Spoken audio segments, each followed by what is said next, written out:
But remember, be disciplined. When you're disciplined and you sleep on time, you set your clock, you turn off your phone if need be.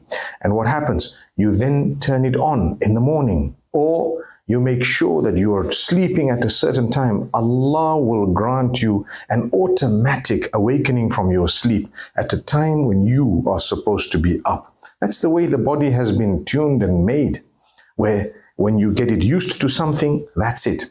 And then you become productive because early morning you are fresh and ready to take up whatever challenges you have to take up for that particular day. But if you slept very late, you're going to get up very lazy. You may not even get up. You may miss your prayer, so you're distant from Allah. And then you get closer to shaitan. And what happens?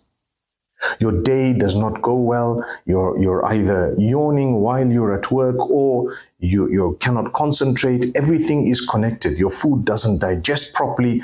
And so much more happens that is negative. And you would find maybe you might want to sleep after Fajr. And although it's not prohibited to sleep after Fajr if need be, but you need to discipline yourself and make sure that the timings are right.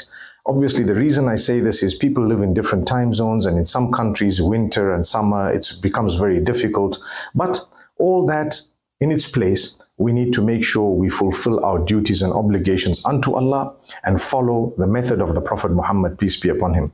Similarly, ask Allah Almighty to help you to fight laziness. Allahumma inni a'udhu bika min al-jubni wal-bukhli, and so on. The Prophet, peace be upon him, made dua against miserliness and cowardice, and against laziness, and against so many other things. Al-kasal.